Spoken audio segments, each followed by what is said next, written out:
The episode starts with the protagonist, Jolyne Cujoh, crying in her cell. Much to another prisoner's annoyance, dismayed, they ask Jolyne why she is so upset. Reluctantly, Jolyne tells her that a guard caught her masturbating. The prisoner starts mocking her and laughing, and another one chimes in saying that they would never masturbate, and that Jolyne and the other prisoner is unpure.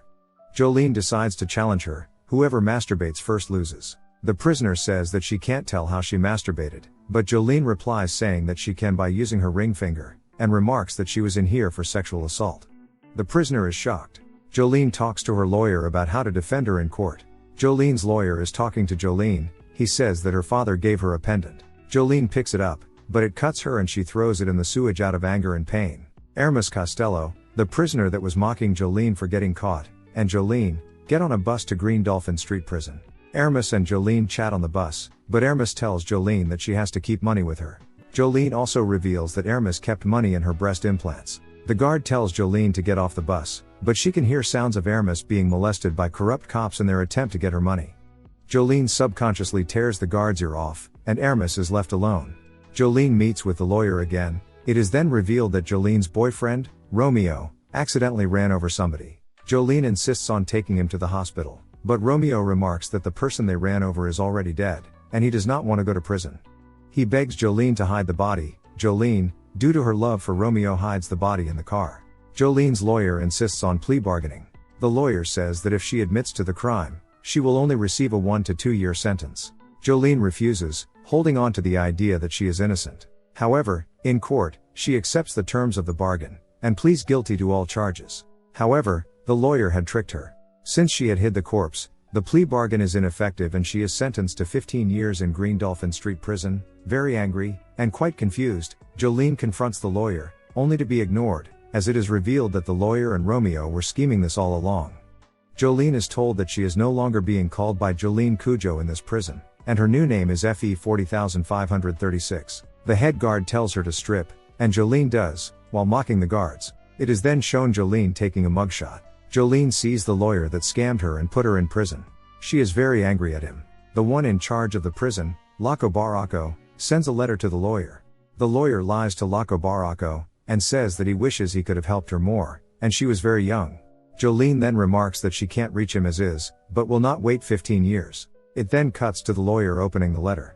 The letter says, "Pass this on to him, too. Feeling comfy? But you will keep sweating. Now. And forever." The lawyer is confused about the letter, and puts it in his car. In the car, he says that it is much more comfortable than the prison, and remarks that he does not want to be in the prison with those trash. The lawyer turns on the AC. The lawyer cannot breathe, as Jolyne's new ability is strangling him. He tries to turn off the air conditioning, so the string can dry up and stop strangling him. Jolyne's new ability comes off, but the lawyer's car crashes into the pavement. The episode then ends, showcasing the ending. In prison, after being greeted by Laco Baracco, Jolyne ends up sharing a cell with Gwes. While trying to claim the bottom bunk, Gwes attacks Jolyne, claiming the bottom bunk for herself. Jolyne then notices some of Gwes' belonging, among which is pendant her father sent to her. She asks Gwes if she can see it, but Gwes refuses, stating she had already bought it off of another prisoner for $2. Jolyne offers to buy it back, but Gwes gouges her, pricing the pendant at 100x the price Gwes herself paid for it. Jolyne grows angry, but is distracted by a bird in Gwes' pocket that displays 2 tiny, human arms. Jolyne then finds herself unable to sleep while laying in her bunk, lamenting the things that brought her to this point. It is then that Gwes apologizes to Jolyne for what had happened earlier, and allows her to hold on to the pendant. Jolyne then wakes up to find her pants are soaked and goes to the cafeteria for some breakfast. However, she realizes that she slept in late and missed breakfast. She notices Gwes, who seemingly had 2 breakfasts, dumping trash into the garbage can. When Jolyne investigates, she notices the picture from within her pendant resting in the trash. Elsewhere, Gwes is playing with her pet bird, asking it to tell her "I love you" and commanding it to fly to her finger. When it tells her it loves her, she offers it a treat, but when it jumps to her finger, she scolds it. Suddenly, Jolyne switches the bird out for a banana in an effort to investigate the strange creature, and is startled when 2 human arms fall out of the creature. As Gwes grows closer, Jolyne hides and begins to deduce that Gwes must have gotten a strange ability from the pendant as well. Before she can go any further, she notices that the bird is now about as tall as she is, and finds that her size has been reduced by Gwes' use of her stand. Gwes then outfits Jolyne in a rat's hide, scolding Jolyne for speaking when she inquires about the person in the bird. Guess names Jolyne Cujoh and begins to train her to help Guess escape and orders her to infiltrate the control room to scout out an escape route. Jolyne does just that, and is pleasantly surprised to find that her body grows the further away from Guess that Jolyne gets. Jolyne begins to run as fast as she can to escape, leaving the rats hide behind. Goo Goo Dolls manifests itself and begins to chase her for leaving the rat's corpse. Jolyne manifests her own stand and begins to crush Goo Goo Dolls, demanding that Guess be summoned to her. When Guess appears, Jolyne begins to question her, demanding her pendant back and demanding to know who it was that she bought the pendant from. As Guess goes to return the pendant and mentions that she had bought it off of Hermes, but before she gives the pendant to Jolyne, Guess drops it and pushes her out of the gate and summons a guard to shoot her. Due to Guess cancelling out the ability, Jolyne is returned to normal size and thus can't fit through the bars again. Guess, sure that she had won, taunts Jolyne by telling her that when the guard gets his shotgun, she will be killed. Jolyne isn't faxed by this however, and merely summons her stand, stone free, to attack Guess mercilessly, commanding her to let her back through the bars. Eventually, the guards show up and find nothing there and assume it to be a false alarm. Later that night, Jolyne finds herself in bed, thinking about her father while looking at the photo of her parents. Jolyne begins to learn more about her stand, including its strengths and weaknesses. She learns that she can unravel it like string to have it travel long distances and accomplish various feats. Jolyne waits to make a phone call, and as she does so, another prisoner asks to borrow $1 so that she can continue her call. Jolyne gives her the $1 and moves toward an empty phone, but is pushed back by another prisoner. Guess then appears and tells Jolyne that she should be careful when giving away money, even a single $1, as it might damage her reputation with the other prisoners. In the library, Jolyne confronts the prisoner who borrowed her $1, but the prisoner gets defensive and refuses. They ask her for more money instead. Jolyne proceeds to come up with a nefarious plan to get her money back. She crushes a coin and discreetly puts the contents into the prisoner's drink and then proceeds to take up the bathroom stall. Eventually, the prisoner develops a stomach ache from the poisoning of their drink and seeks to use the bathroom, but Jolyne refuses to leave. The prisoner offers to pay her the $1 back if she leaves, but Jolyne refuses to leave until she is offered $10 in return. As she leaves, she spots a baseball roll by and a small boy wearing a baseball uniform chase after it. This boy informs her that someone would visit her tomorrow and to stay away from them or else something worse than death would happen. A moment later and the child is gone. Jolyne ponders how in the world a child could sneak into prison like that. Elsewhere, a blind prisoner finishes his shower when a prison guard informs him that a visitor has come to the other building. The prisoner offers the guard some money in exchange for the information and leaves. Jolyne is then taken to the visiting area where she is informed to have a visitor. Suddenly, the child appears and tells her not to go, but Jolyne ignores the warning. The child instead gives her a bone and tells her to not let go of it. Jolyne then meets a man in a familiar, dark coat. It is Jolyne's father, Jotaro Kujo. Having a flashback, Jolyne remembers the time she was detained for assault, grand theft, and stealing a wallet. Her mother begs the police to let her daughter go, and in the end, the police decide to drop charges. Jotaro however never made an appearance at this time, even after being told by her mother about the incident, instead going to Tokyo. As the flashback ends, Jotaro is sitting there and asks her about the pendant he sent her.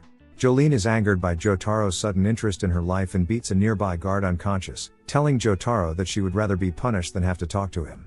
Moving on, Jotaro provides a picture of another prisoner. He identifies this prisoner as John Gallier and tells her that this man was responsible for her incarceration. He states that John Gallier hired someone to throw the pedestrian in front of the car and later hired a bad lawyer to trick Jolyne into confessing to a crime she didn't commit. Jolyne questions why this prisoner would do that, and Jotaro mentions that John Gallier is a former follower of Dio, Jotaro's old enemy, and states that it is John Gallier's goal to get revenge on the Joestar bloodline for defeating Dio. Jotaro further tells his daughter to use her stand to escape prison, but Jolyne refuses to view Jotaro as a father, and instead decides to escape in her own way. She prepares to leave, but is then shot by a mysterious assassin. She manages to survive however by creating a string mesh over her chest to stop the bullet from killing her. Instead, she merely gets thrown against the table. Jotaro realizes that this must be the work of an enemy stand user and cautions his daughter. He mentions that it would not be hard for John Gallier to sneak a sniper rifle into prison. He looks out the window and witnesses Manhattan Transfer floating on the air currents. At around this time, the guard wakes up and begins to attack Jolyne. Jotaro steps in to protect her when suddenly another gunshot rings through the air.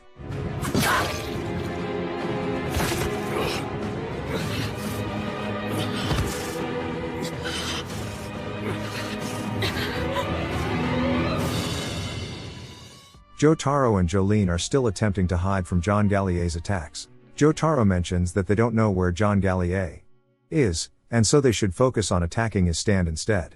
Elsewhere, in the men's ward, John Gallier is sitting peacefully as the guards pass him by. As soon as they're gone, John Gallier reassembles his rifle, which he had concealed as a cane, and proceeds to speak to himself about the principles of sniping, and further begins to speak of how wind can be unpredictable, but still read.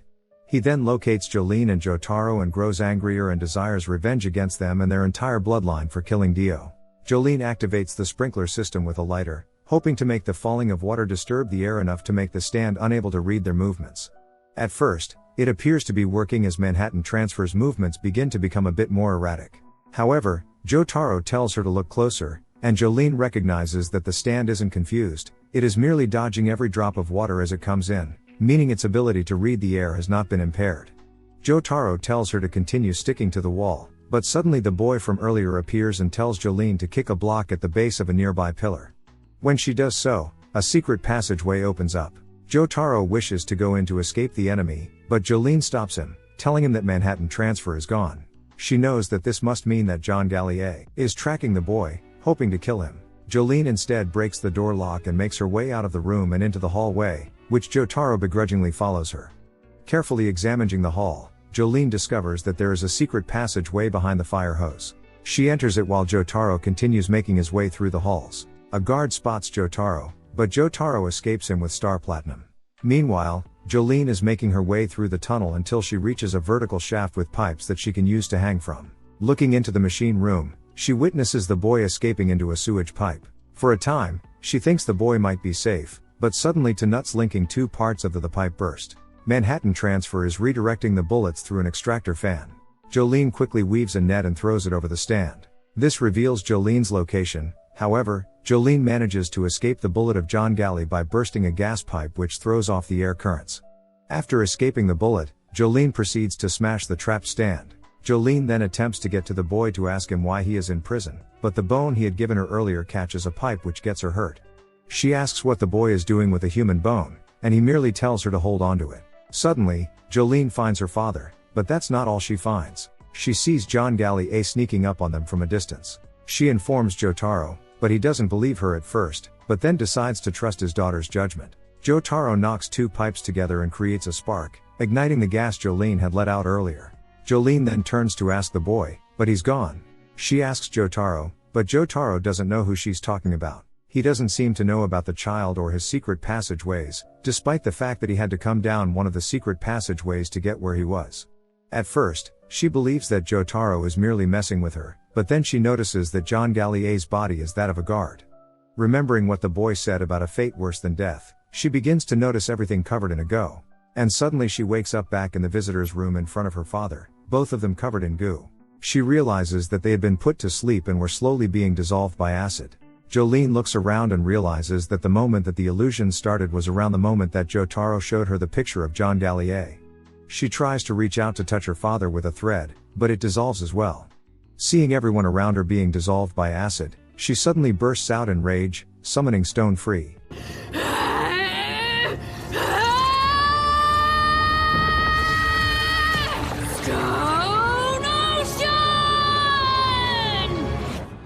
Unable to move, she summons Stone Free and smashes the table. Jotaro eventually wakes up himself. Jolyne asks Jotaro to use Star Platinum to break down the door so they can escape, which he does. He then realizes that she said his stand's name out loud and he recalls that he had never told her that. She knows more than she is supposed to, and deduces that he is still in an illusion. Jotaro then wakes up truly this time and finds his head covered in string. He asks his daughter if she was having the same dream, and she tells him that she can't move and he questions reality again. She tells him that if he can't move then it must be reality. He realizes that her stand must have awakened him. He asks her to manifest the stand, but she protests. He elaborates that he wants her to manifest its humanoid form instead. She does so. He asks her to move it to the side a bit, which she does so in confusion. Suddenly, he summons Star Platinum and punches Stone Free into the door's electronic lock, causing the door to open. In pain, Jolyne crawls out, angered at her father's tactics. Jolyne then shows the bone to her father, who doesn't understand what it means. But Jolyne is adamant that the boy who gave it to her exists.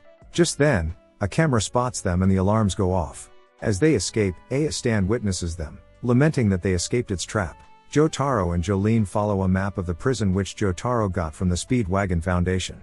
He also mentions that he has a submarine from them too, and begins to explain his plan to help her escape prison. Jolyne is jumpy though, and her paranoia causes her to panic when she hears a broken fan. She falls. Jotaro offers his hand to her, but she denies it. He then states that he wasn't trying to help her, but ensure that the bow and arrow vertical bar pendant is still safe. She thinks back on all the times where she really did need him and he wasn't there. She angrily throws the pendant at Jotaro. Jotaro takes it, but isn't paying much attention to Jolyne as he too has heard some odd sounds, and knows that someone is following them. He witnesses two guards approach, but suddenly one of the guards shoots the other in the head. It is revealed that the second guard was John Gallier, who is pursuing them. Jotaro prepares to defend his daughter from one of John Galley's bullets when he notices Manhattan Transfer and realizes that the stand exists.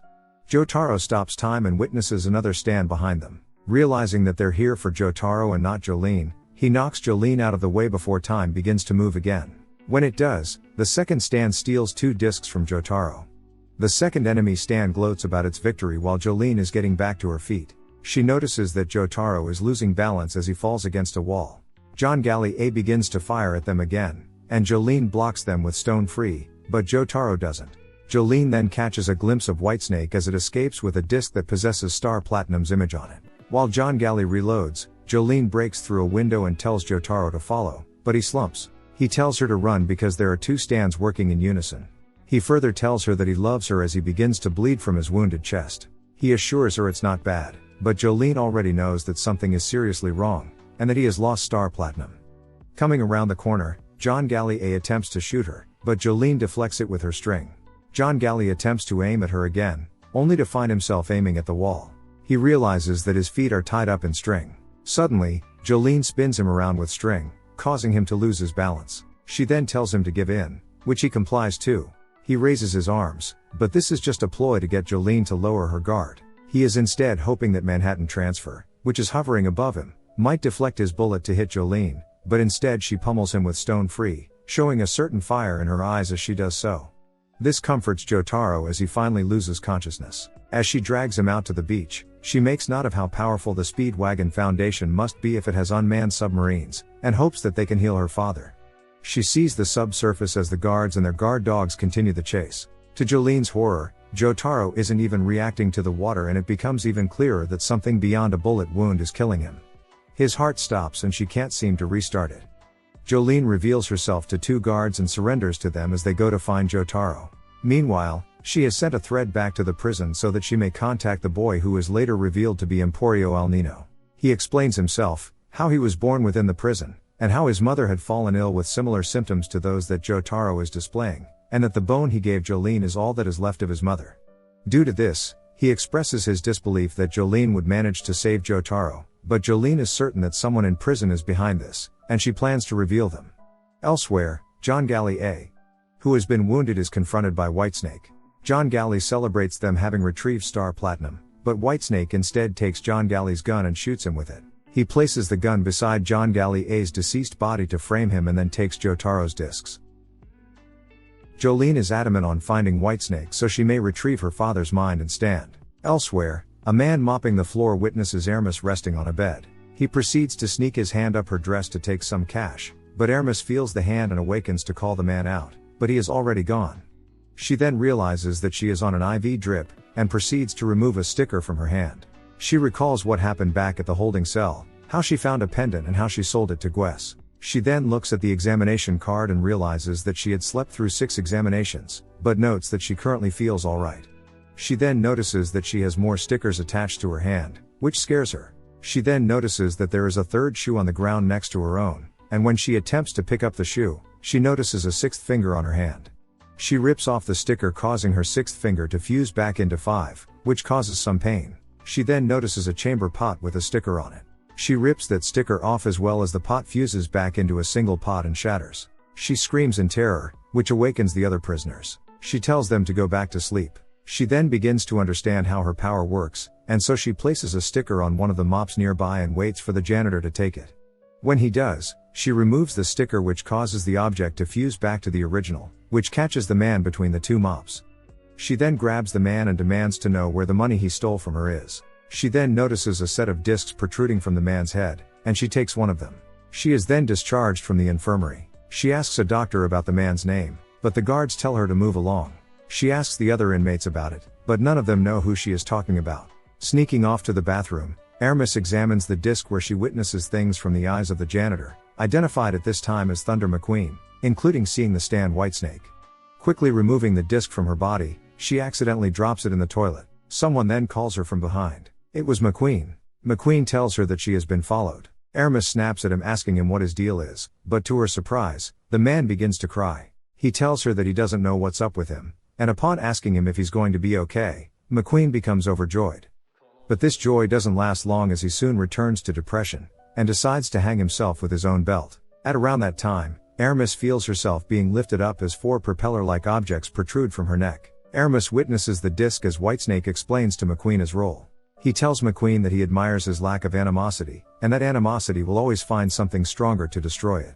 But he notes that instead, McQueen has his own particular type of evil that makes him feel like a victim. He tells McQueen that there is someone he wants him to eliminate. Hermes is choking as McQueen is trying to hang himself. She quickly uses her sticker on the belt that McQueen is attempting to use to kill himself to make a second belt. She then removes the sticker from the second belt, which causes it to violently fuse back to the original belt, the recoil causing it to snap. This causes McQueen to fall and saves his life, and in turn, Hermes' life. She yells at McQueen, but he seems to be unaware of their situation. He then promises to treasure his life, but the moment she turns away from him, he attempts to drown himself in the restroom's sink. Suddenly, a goo begins to come from her nose and mouth and threatens to drown her as well. She notices the scars on his wrists and knows that he must suffer from chronic depression and suicidal tendencies. McQueen begs her to let him die, but she tells him to stay away from her or she will kill him. As she leaves, he notices that she has his disc. Hermes makes her way through the medical ward when suddenly she finds Emporio. She is confused as to why a boy is in prison. Emporio begins to tell her about their true enemy, Whitesnake, and the appearance of discs that contain memories and stands. Hermes then shows the boy the disc she got from McQueen, but suddenly Hermes' wrists begin to bleed as she feels a shock run through her. She realizes that McQueen is attempting to kill himself via electrocution, and that his ability still has her ensnared. Emporio offers his assistance to her as the jolting stops. Emporio thinks that McQueen stopped attempting to electrocute himself so that he might find saline water to increase his body's conductivity. Hermes knows that saline water is stored in the medical ward, and so she rushes to the storage room to find McQueen tied to a live wire and attempting to drench himself in water. She attempts to explain the situation to him and asks him to think positively. Instead, he begins to recount his story to her. 4 years prior, McQueen was cleaning his shotgun, which he didn't know was loaded. During the process, he accidentally fired a slug which went out the window and struck a woman who herself was in the middle of suicide by jumping from her window. It was an accident, but the police didn't see it that way and assumed he had killed the woman and put him in prison. McQueen then screams as he attempts to throw the switch. Hermes attempts to stop him by offering her panties to him, but he sees through this and still plans to kill himself. He flips the switch, electrocuting himself and Hermes, but Hermes attaches a sticker to his head which causes him to develop a second head. Just as she anticipated, the second sticker burns away and causes his head to violently merge back together, which snaps the live wire and causes them to fall. This jars loose the stand disc, which Hermes quickly takes. With the threat of McQueen out of the way, Hermes attempts to take the $5,000 McQueen has stored away for herself, and then decides to fight against Whitesnake, and so she decides to join up with Jolyne. In the aftermath of the bloody battle between Hermes Costello and Thunder McQueen, Emporio reports the events to Jolyne in the punishment ward. Now knowing that Hermes is aware of stands and discs, he informs her of how McQueen was seemingly resuscitated after having his stand disc inserted back into him, deducing that it might be the way to bring back Jotaro Kujo to life. Having kept McQueen's stand and memory discs for safekeeping, Emporio hands them to Jolyne, who realizes that they may have memories relating to Whitesnake. Meanwhile, somewhere in the prison swamp, 2 male prisoners struggle to close the warehouse door before getting killed by a mysterious being. Soon after, female prisoners are called into an assembly to gather an uncompensated volunteer search party for the missing prisoners. Jolyne smugly suggests that they may have been killed by a female crocodile to mock Barako and his crocodile puppet Charlotte. Although hesitant at first, Hermes raises her hand after seeing Jolyne volunteer. Gwes asks Jolyne why she chooses to tire herself out, to which she only replies that she knows Gwes will not be with her. Before the search begins, the prisoners are forced to wear bracelets in case they attempt to escape. The guard in charge wearing the main bracelet warns them the following: to not remove the bracelet, hit the bracelet, or stray further than 50 meters away from him, or else the bracelet will explode, before driving a tractor to the search site. This forces Jolyne, Aramis, and the other prisoners to run after him. 50 meters, huh? We have to run to keep up with you! Wait just a second! Hey! As Jolyne begins to look for clues in a wooden shed, she is followed by Aramis, who interrogates her about the disc and Whitesnake. Jolyne then asks if she had read McQueen's disc, though Aramis only says that she felt terrible after inserting it in her. With this, Jolyne tells her that she hadn't noticed its goals: to collect stand and memory discs and store them in the farm tractor tires, as revealed in a flashback during McQueen and Whitesnake's first confrontation. Seeing this, she had the feeling that her father's discs might be stashed along with the others as well, which prompted her to volunteer in the search party. A certain warehouse catches their attention when the guard suddenly warns them for idling around. The two easily dismiss him and head towards the warehouse. Insulted, the guard notices crocodile feces. He cunningly strikes Aramis's explosive bracelet, causing it to make noise, and catches Aramis off guard to trip her into falling on the feces. Jolyne immediately uses her stand strings to cushion the fall with a leaf, while the impact splatters the feces onto the guard's pants. Jolyne and Aramis continue walking when they overhear the shaved head and black-haired prisoners say that the warehouse only has a tractor and some bags of flour. Knowing that it must be the right place, the two rush inside together, spotting the tractor with the vehicle number 4 from McQueen's memory disc. The guard calls their attention to continue their search in the waters instead. Jolyne takes the chance to begin removing the tires, but Aramis warns her that something is off. Laco Baracco had called out for 5 prisoners, but there were 6 of them in the party. Despite this, all of them were wearing explosive bracelets. One of the prisoners, Atro, also wonders if there were 6 of them since the beginning. The shaved head prisoner vouches for her, but Atro states that she has no idea who she was. Suddenly, everyone's bracelets begin beeping, and they notice that the guard's body has disappeared. They search for his body until Atro's bracelet beeps faster, forcing the device to explode and kill her instantaneously. There's no way! She's dead. Jolyne realizes that their enemy has been on the move since they approached the tractor. After spotting the guard's body, the rest of the prisoners run toward it, and Aramis pinpoints the culprit being the shaved head prisoner. However, Jolyne thinks otherwise. A prisoner is not allowed to keep watch all day, which would mean that they could not have gotten there before them. Aramis hears something strange inside a nearby bucket and tells her companion to avoid the waters from then on. As Jolyne re-evaluates the situation, Aramis is dragged into the marsh with her face getting sucked into the bucket. Inside, she sees several self-multiplying plankton-like creatures and unleashes Kiss to save herself. Jolyne uses Stone Free to create a net for her to walk over the waters, at the cost of unraveling her body. When she jumps to tackle the plankton figure, she narrowly saves a punch in her abdomen through Stone Free's unraveled strings, and successfully sends the figure flying into the air. She tells Aramis to grab her thread to flee the scene, but the culprit quickly catches up to them. Jolyne then wonders what the thing following them could be, as stands get weaker the further away they go from their user, unlike this plankton figure. It manages to grab her leg, but Aramis removes a sticker she had stuck on its arm earlier, destroying its limb. The two run further inland until the stand disappears into the waters. They see the 3 remaining prisoners calling for help through the dead guard's intercom, and Aramis warns them that she knows one of them did it. Having them cornered, Jolyne mutters that they have to defeat the user to stop the stand. Aramis confronts the remaining prisoners alongside Jolyne. She pinpoints the culprit being the shaved head prisoner after Atro mentions not having known her before. The 3 blame each other, saying that none of them remembers each other, but Jolyne notices the black-haired prisoner's bleeding nose. She recalls one of the prisoners nearly collapsing as she punched the plankton stand. The black-haired reasons that it was due to her getting punched earlier by the tan prisoner, who also has blood dripping on her hand. The tan prisoner then reasons that the bleeding must have been from a tooth scratching her hand and also points at both Jolyne and Aramis as being suspicious. The black-haired begins to blame Jolyne for causing a scene in the assembly, but the latter responds by brashly punching her with Stone Free.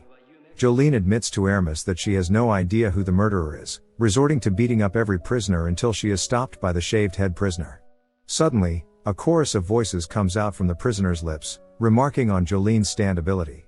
Jolyne unleashes her stand and punches one of the prisoners when a black substance oozes out from the women's orifices. The voice then reveals itself as the plankton stand named Foo Fighters and tells them that the black-haired and shaved-head prisoners were its victims after approaching the tractor earlier and that the tan prisoner was a shell created from the flesh of the missing male prisoners. Owing its abilities and intellect to Whitesnake, it swears its duty to protect the tractor from its enemies. Panicking, Aramis asks where its user was located, but Jolyne tells her that the stand is the user itself, a creature born from the power of the discs. She also deduces that it must have used the water inside the victims to move on land and guard the shed, which means that she and Aramis must keep it away from the water to defeat it.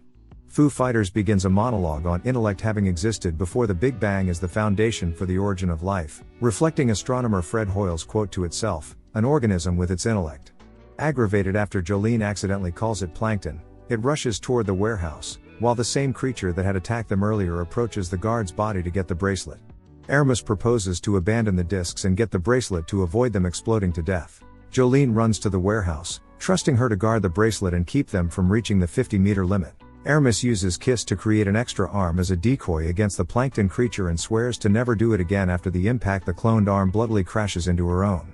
I have no time to waste!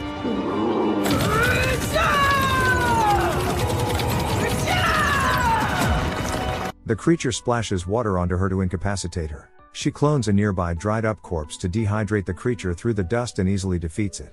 In the warehouse, Jolyne confronts Foo Fighters, who asks her which way of death she preferred. Jolyne responds by asking about Whitesnake's goals and identity. After Foo Fighters taunts her and says that it has never seen Whitesnake, Jolyne rushes to punch it and a nearby flower to remove moisture but is caught in its trap. However, she reveals that she had used stone freeze strings to drive the tractor away, unbeknownst to Foo Fighters, with Aramis catching up to it. As Foo Fighters run to take the discs, it immediately loses moisture. Before Aramis can throw dirt at it, Jolyne takes pity and squeezes water from a towel on it, knowing that it was only guarding the discs to protect itself, not Whitesnake. Aramis is initially against it becoming an ally but trusts Jolyne's judgment. Jolyne then reassures Foo Fighters that she does not want to take its disc, only her father's, and asks it for its aid. Finally defeated, Foo Fighters concedes. Jolyne finds Jotaro's stand disc in the tractor tire, but his memory disc is missing.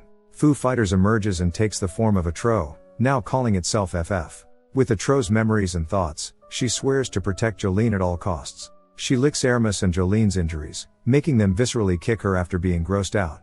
Aramis remarks that FF needs to work on controlling her urge to drink water. Jolyne asks if Whitesnake comes to the warehouse often, but FF says that he only stores the discs that he cannot use, as the body rejects discs that are incompatible.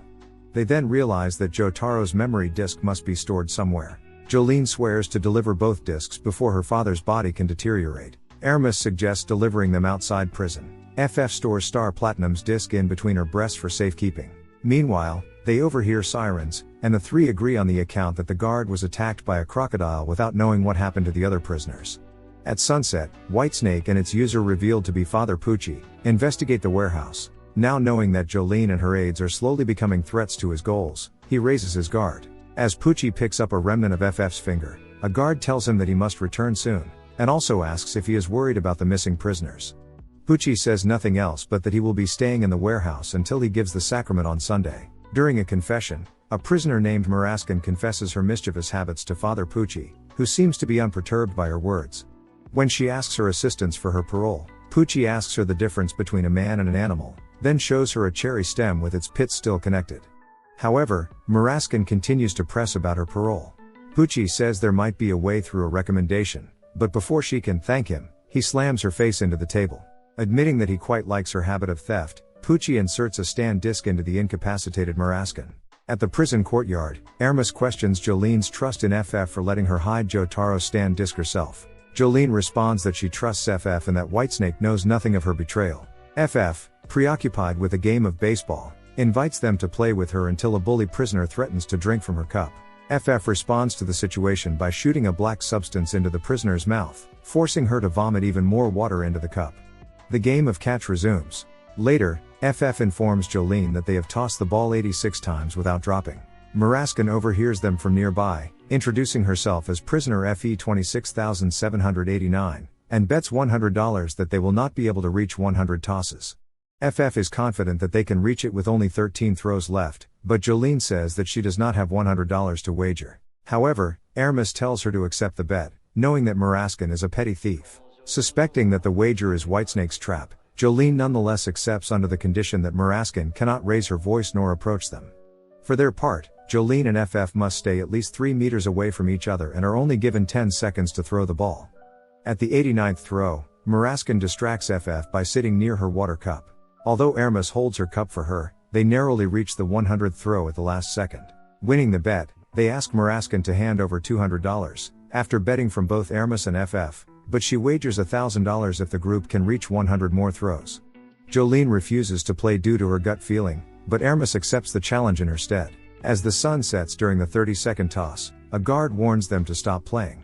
Hermes slips in $100 to let them continue playing for 3 more minutes, but the guard insists that $100 can only pay for the ball and takes away the glove.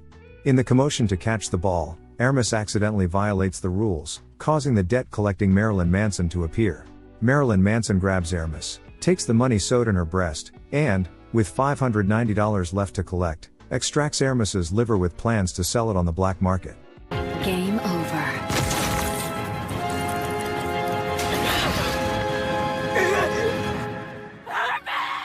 Realizing that Maraskan and Marilyn Manson intend to lure her into wagering her father's stand disc, Jolyne makes another bet with Maraskan. If she can reach 1,000 tosses, Maraskan must return everything she took from Hermes. Unable to remain in the courtyard after sundown, Jolyne and FF toss the ball while running inside the prison, planning to chase Maraskan and put her out of commission.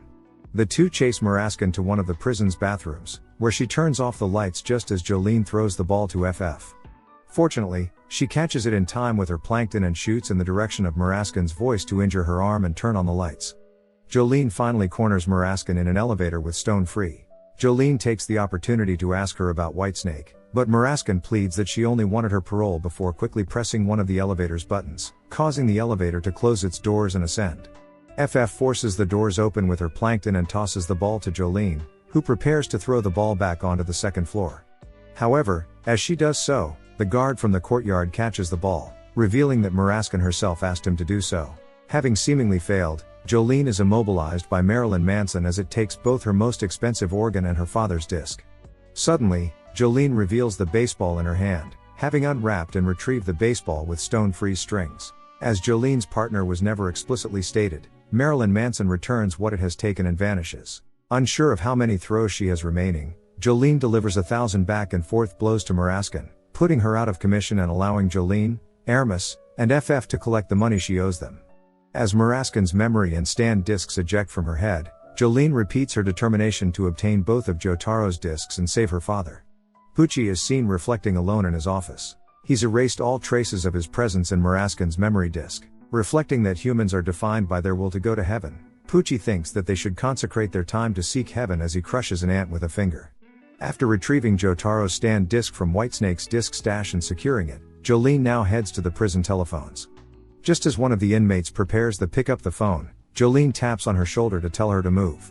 The inmate briefly gets angry but sees the money Jolyne's offering her and changes her attitude, making a fuss of Jolyne to please her. Jolyne thus contacts the Speedwagon Foundation. The people at the Dallas headquarters initially decline to contact her, but she presents herself and thus a representative of the foundation who is in the know about the whole affair picks up the phone. The contact informs Jolyne that they have retrieved Jotaro Kujo's unconscious body and moved him somewhere safe, but that he's presented no signs of life, which quietly shocks Jolyne. However, she offers a way to revive him as she's retrieved one of the discs stolen from him and asks the foundation to figure out a way to quickly extract the disc. The representative asks if the conversation could be being wiretapped, something Jolyne confirms, stressing that her enemies will move as soon as they learn about this call. The contact asks if Jolyne can access the courtyard between the men's and the women's wards and tells her to be there in 20 minutes due to the urgency of the situation. The representative makes it clear that they cannot assist her or help her escape, but Jolyne accepts the operation. Unwilling to divulge the plan in detail, the representative only tells her to look for Savage Garden and hangs up, leaving Jolyne puzzled about the nature of this Savage Garden. As she hangs up the phone, Jolyne tries to visualize the path she needs to take to reach the courtyard. Jolyne bribes her way through part of the prison when suddenly, Emporio calls for her. Jolyne meets Emporio in one of the staircases of the prison and Emporio tosses his baseball towards Jolyne, the ball flying through her. Astonished, Jolyne turns her head only to see Emporio inside a crack in the wall, his whole body seemingly flattened. Emporio then drags Jolyne inside the crack. There, Jolyne finds herself in a room with various pieces of furniture, from a piano to various paintings or bookshelves. More importantly, two men are sitting inside and leaning against the piano, though Emporio tells Jolyne to not mind them. Hey, Emporio. Who are those guys? Oh, don't worry. They're not enemies. He'd prefer to sleep in a bed, of course, but unfortunately for him, there simply isn't one to be found in this room. So naturally, he's got no other choice but to sleep in the grand piano. The pink-haired man looks at her before leaving. Emporio begins to present his secret room and describe all its details, showing that the room is the ghost of an old room that burned down in 1984 and which is sustained by Emporio's own ability, burning down the house. However, Emporio perceives that he isn't a ghost. Emporio chastises Jolyne for having imprudently called the Speedwagon Foundation and warns her that Whitesnake will find out about it in less than 20 minutes. Jolyne asks Emporio to give her a shortcut to the courtyard, but the boy tells her that there is no shortcut and that he merely hides inside ghost objects to traverse the prison undetected. Nonetheless, he offers his assistance. Emporio transports the group into the real music room and uses the occasion to present Weather Report, another inmate who agrees to help Jolyne reach the courtyard. Weather is amnesic with several eccentric habits whose memories were probably stolen by Whitesnake, hence his will to retrieve his memories and discover what is happening. Moreover, says Emporio, Weather Report has its own stand of the same name which controls the weather. The weather thus summons a rain cloud and a gust of wind which creates a puddle of water and makes several pencils fall on the piano.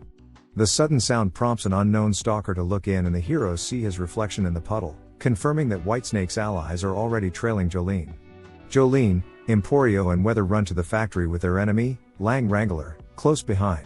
Lang strangely walks on all fours, having suction cups on his fingertips. He manages to spit on Jolyne's pants before the heroes turn a corner, and when Lang reaches the corner too, he loses sight of them. Seemingly at a loss, Lang Wrangler leaves the scene. In truth, the heroes are hiding under a prison coat. Emporio urges Jolyne to go to the courtyard immediately before Whitesnake can hear about the plan. Weather Report then whispers something in Emporio's ears, the latter explaining that Weather has told him about the guards standing in the way and the risk she incurs when she will have to force her way through. Still, Jolyne remains determined to save her father. The group thus splits up. While Emporio stays behind, Weather quietly heads back to the men's ward, followed by Jolyne, who is partially the same route. The factory guard who watches the corridor decides to treat himself to a soda, but the drink bubbles and spills over his glass. He complains and accuses Jolyne of having touched the drink, but she refutes the accusation. She slips a $50 bill under the guard's saucer and pretends she needs to have her shoe repaired. The guard quietly accepts the bribe, nonchalantly telling Jolyne to buy him another drink as he turns away. Satisfied, Jolyne prepares to leave, but she notices the bill stuck on her neck. She initially mistakes it as the guard genuinely telling her to buy him a drink, but then she notices that the glass and the saucer are also stuck to her. When the guard turns to look at the hallway, Jolyne has already disappeared. In reality, she's begun to float in the air alongside the saucer, glass and soda. Confused and freely drifting mid-air, Jolyne realizes that Lang Wrangler's spit has caused her to become suspended in the air.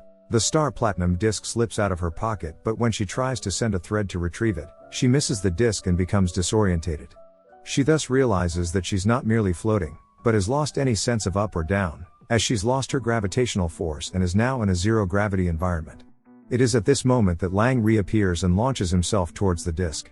Jolyne tries to send a thread more carefully, in a straight line to alleviate the loss of balance, but Lang simply blows the thread away and seizes the disc.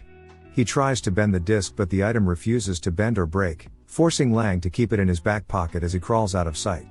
Jolyne grabs the glass and throws it towards the men's ward with a thread attached. Having created a makeshift string telephone, Jolyne can call Weather Report for help, who comes running to assist her. Weather sees Lang Wrangler crawling on the ceiling and runs towards him to attack. Unimpressed, Lang summons his stand, Jumpin' Jack Flash, who possesses strange rotating spherical gauntlets at the wrist. Jolyne warns Weather about the gravity loss caused by the enemy stand just as it shoots projectiles from its wrist towards Weather. Weather summons clouds which deflect the projectiles away, showing that they are nuts, bolts and screws. Think you can figure that out?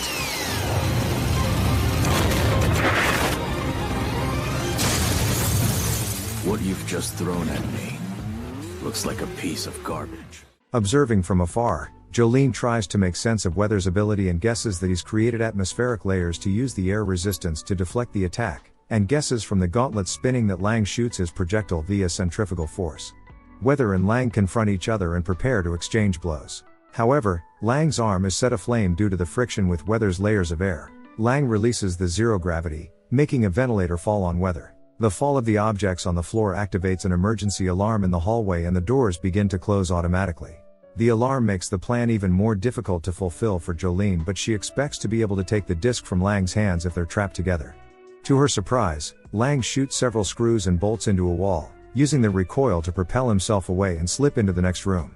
However, Weather Report grabs Jolyne, becoming weightless as well. Weather thus summons a gust of wind that also guides them to the laundry hall, and they can reach the place before the large iron doors close on them. Jolyne and Weather find themselves in the laundry room, a large dark hall filled with machinery blocking the view. In the surveillance station, the guards have noted the activation of the alarm in the corridor but dismiss it, knowing that it doesn't lead in any way to an exit, and thus they are sure that at least no prisoner is trying to escape. The guards greet Father Enrico Pucci, the prison's priest, who has come out of his chapel to see what was happening. Hearing the guards, Pucci becomes interested in the cause of the alarm. He then sees in the call log that Jolyne Cujoh has called the Speedwagon Foundation and asks the guard to allow him to listen to the conversation. Jolyne and Weather find themselves in the laundry room, a large dark hall filled with machinery blocking the view. To the side is a heavy metal door leading to the courtyard, and which can either be opened with a pass card or forced open. However, Jolyne wants to address one thing first. Embarrassed, Jolyne has to tell Weather about her need to pee. Unfazed, Weather explains out loud the diuretic response of the body to the zero-gravity environment and offers Jolyne a cloud to hide her. Jolyne tries to use the cloud but is further embarrassed when she sees a droplet of urine float away. However, Jolyne notices that she's also heavily bleeding from her nose, and Weather's blood is also rushing out of his body through his wounds. Worse, the two begin to have trouble breathing. Several projectiles suddenly fly towards Jolyne. Thanks to Weather's warning, Stone Free deflects them, but it is wounded nonetheless and blood gushes from the scratch on Jolyne's arm. Analyzing the enemy's ability, Jolyne understands that she's affecting the air itself, causing it to flow away from her and sucking the blood out of her body due to the negative pressure. Jolyne tries to seal the iron door by which the air is escaping, fearful of suffocating. Weather Report corrects her, stating that the low pressure will kill them faster than suffocating, as their blood will start to boil in their veins. Another flurry of projectiles flies towards Jolyne, but even she deflects them with Stone Free. They pierce the objects she has placed to seal the room, and the air resumes flowing. Lang Wrangler needs to reload his gauntlet. At the same time, Weather Report grabs Jolyne and tells her that they must get away from the door and hide, but Jolyne protests because she wants to stop the airflow. Weather Report thus uses his ability again. When Lang Wrangler peeks out of his hiding spot, Jolyne and Weather have gone out of sight. In reality, Weather has covered himself and Jolyne in a protective suit of cloud that keeps the remaining air near them. The pair is safe from asphyxiation and decompression for a short while. Weather puts his mind to seeking Lang Wrangler, but Jolyne then points out that some objects far away seem unaffected by the zero gravity. Saying that Lang Wrangler too should be put in danger if he was in the zero gravity vacuum, she theorizes that the zero gravity has a range around herself which she estimates to be around 20 meters, and that Lang Wrangler is hiding outside of that range. Finally, that means that they can find more air to breathe out of that range. Still, the pressure in the suit is destabilizing already, and thus Weather has to go collect air quickly. As soon as Weather propels himself towards a laundry basket out of range of the zero gravity zone, Lang Wrangler shoots at him from behind. Stone Free deflects all but one of the projectiles, which pierces Weather's suit. Lang Wrangler then reveals himself and heads towards Weather to shoot him, while Jolyne gets prepared to protect Weather. The Weather has noticed the hole and he's already suffering from the decompressor as Lang Wrangler positions himself to shoot again. Jolyne anchors herself to a pipe and summons Stone Free again to deflect the projectiles. However, Lang Wrangler then shoots a drum barrel full of air.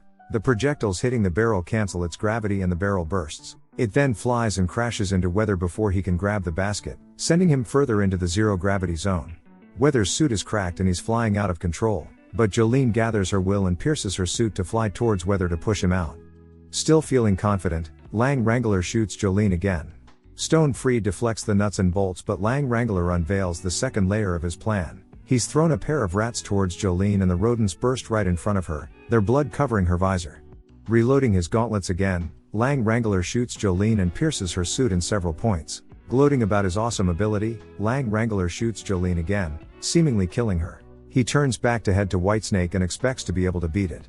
Suddenly, he notices a thread leading from his gauntlet to Jolyne's suit. It is revealed that she had sneakily deployed her strings and attached the nuts and bolts in Lang Wrangler's possession in anticipation of his next shots. Jolyne has tied Lang Wrangler's wrists and is now able to pull him inside the zero-gravity vacuum. Lang Wrangler is severely affected by the vacuum and his blood begins to boil, thus Jolyne orders him to cancel his power if he wants to survive. Lang Wrangler then reminds himself of the professor he stabbed during his time in college. Angered, he decides to retaliate himself. Lang Wrangler puts manganese dioxide in a bottle of disinfectant, peroxide solution, creating a chemical reaction that releases oxygen. In a rage, Lang Wrangler throws the bottle at Jolyne and it explodes right in front of her, the vacuum having turned it into a makeshift grenade. Jolene's visor is fully broken and Lang Wrangler gloats because he knows that Jolyne will die before him because of her wounds. However, another cloud suit forms around Jolyne. It is Weather Report who's sacrificing himself to make Jolyne win this battle. Weather Report too is gravely affected by the vacuum, which shocks her. Meanwhile, Lang Wrangler realizes that he's out of options and decides to release the zero gravity, hoping that the burst of air that will fill the vacuum will allow him to escape. Lang Wrangler cancels his ability but Jolyne punches him with Stone Free. It is too late for Lang Wrangler to escape because Jolyne is too close, and the burst of air is now pushing him towards her. It allows Jolyne to violently pummel Lang Wrangler, defeating him for good. Now the air is blowing you back to me!